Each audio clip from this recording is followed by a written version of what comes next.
right, so does anybody have any questions? Can we open it up? I do. Can we? Yeah. So could you maybe give us some first 60 seconds? Definitely do this, and oh hell, don't do that. You want to go first? So yeah, I mean, I think for what I have learned the hard way over the last few years is because I do a lot of reality pitching, which I think is very repetitious. We are pitching to multiple networks every single day, and there's a few things that I've learned in all of it is that, you know, number one, if you aren't passionate about it, they're not going to be passionate about it. If they start to wander, their eyes, they're looking around, all that, you've lost them. I do agree that you need to understand the brand of the network that you're pitching to, and you need to understand what they're doing. But there are instances when you can look at something and go, you can actually write in the email, like, I know this is a little out of the box, but, you know, would like you to take a look at this. And usually then you can get some feedback back where they might go, that is out of the box for us, but it's very interesting because no matter how much a network says, oh, this is our brand, like I'll give you for example, like the HGTV, you know, their brand right now is flipping houses. That's all they want to see, right? But they're also smart enough to know that sooner or later you're going to get sick of looking at that. So, I mean, I think there are ways that you can experiment, but basically, I mean, my tips for pitching, and I am no expert by any stretch of the imagination, is, you know your story, know what you're doing, find good talent, understand the network that you're pitching to and the brand that you're pitching into, and be able to answer their questions. The energy, because Squeaky told you about 2 pitches that we heard yesterday. And first of all, we didn't understand them, but they were so flat in their pitch. And after we were done and we were networking, they were the most bubbly people you would ever want to see. And we were like, that's what we needed to see in your pitch.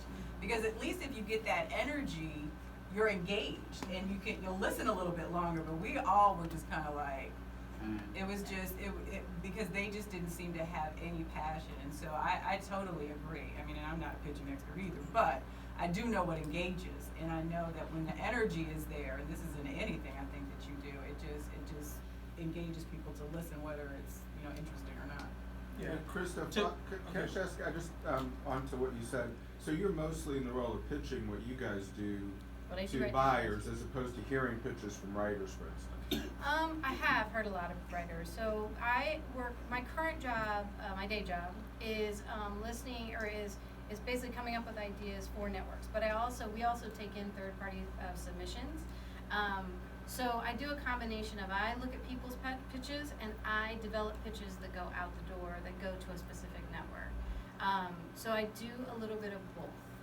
So what are like, what's the batting average? Like when you pitch to potential buyers, I mean, is it usually 1 out of 5 of your pitches gets a green light and gets you a check, 1 out of 10? No, I'm just trying to get a realistic idea of what to expect and what people who've done this for a while go through. Okay, so realistically, 1 out of every 150 pitches. You mean through email or like right there in person pitching? It doesn't matter. For me, my personal experience is it doesn't matter. Whether you're doing it in person or whether you're doing it through email, 9 times out of 10, they're going to be like, no. Also, it's not going to be instantaneous. Nobody's going to look at you and you're going to do a pitch and they're going to be like, it's a pilot. The issue becomes, and what I've learned over the last few years is, number one, the process is changing every day because finances. You think budgets are bad for us. The reality of it is these networks can't afford to make 21 pilots that literally only one of them goes to series. They can't afford that anymore. So they're doing a whole new process. She talked about doing Skypes. Skypes is a big key.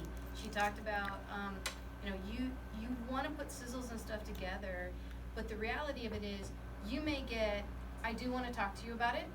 Then you may get 5 or 10 emails about, hey, this is this idea, this is that idea. You might get $25,000 to create a concept reel. You might get, then they may come to you and say, hey, we want to do a pilot, or they may say, we're going to give you 6 episodes. I mean, it's a really hard business, and no matter how great you think your idea is, and believe me, you can throw it every day. I have great ideas. Nobody wants them. It's really hard. I mean, it's really hard. And talent, no matter how great you think your talent is, that is hard to